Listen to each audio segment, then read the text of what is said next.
Shannon, you want to tell us about Michael Dillahunty's exclusion from Lifeboat? Well, he has Huntington's disease, and so he shakes and moves. He can't control himself, and so he spilled some coffee when he was in Lifeboat, and they excluded him for that. So why is nobody asking for a reasonable accommodation, or why is Lifeboat? He doesn't have an advocate. That's what he needs. Well, and for instance, I got a cease and desist from their lawyer Joshua Stellman, and false allegations from Kirk Wintermute trying to silence me to get in the way of them having like an advocate. I would advocate, and I've advocated on YouTube. I've advocated to City Council. That's the problem. There's these people that have a voice, and they get discriminated against for ridiculous reasons. I mean, he barely fits into some 32 30s. He can barely get him to stick up. There he comes. He just cashed out maybe 6 cans from the City Council, so that's 60 cents. Maybe. Well, hopefully he gets something to eat. Yeah, no, it's really unacceptable that he has to go hungry and that his disability needs aren't met. Thank you for being an advocate. Shannon, what would you say to the community to get the community to rise up to help people like Michael, or to realize the corruption that's going on down at the Lifeboat shelter? More people need to pay attention to what's really going on around them, especially with the homeless population in Clatsop County being what it is. They really need voices. They need advocates. They need people to speak up for them because they are silent. And a lot of them won't or can't say something because of stuff like that. They'll get kicked out. They'll get kicked out. And why do the employees of Lifeboat sit back and participate in the human rights abuses? Is it because they just need their salary?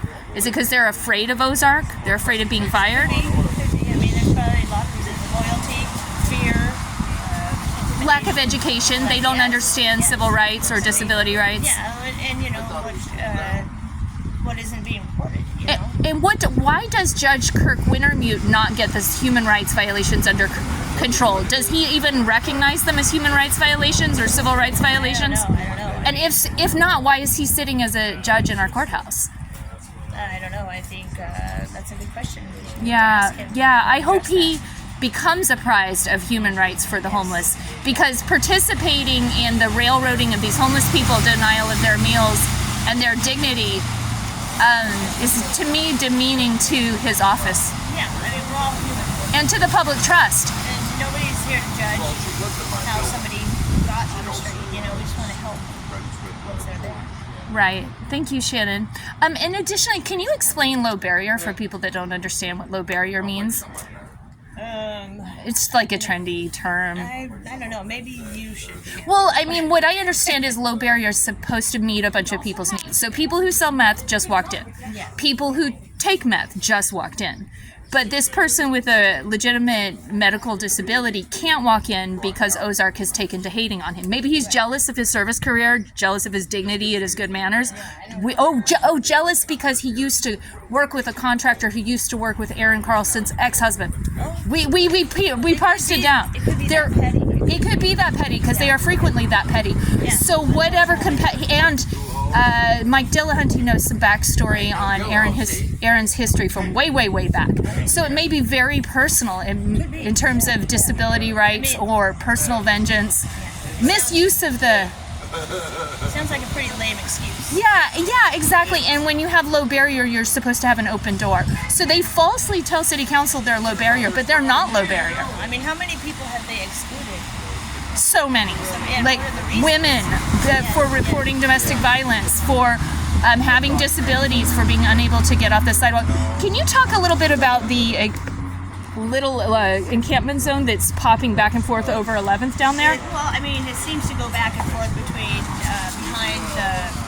right in front of the power company, Pacific Power owns that building, and then right down by the church. And they kind of go back and forth. Right, which Ozark had started denying people meals if they congregated on this strip or on this strip, anywhere near the commercial address, because he didn't want them to make him look bad. So he essentially ghettoized them right to the doorstep of the senior center. That's where they all get their dinners and then they go straight over there. But they do it because they don't get to eat if they congregate around Lifeboat. So he's basically engineered a mass encampment over there by punishing the homeless if they don't comply. And that is even iffy because of the exclusion zone that may go through. Or Right. I don't know. Right, I mean, right. If that happens, who knows? Well, and it's putting them at the front lines of the war over what is to be done about homelessness. Yeah.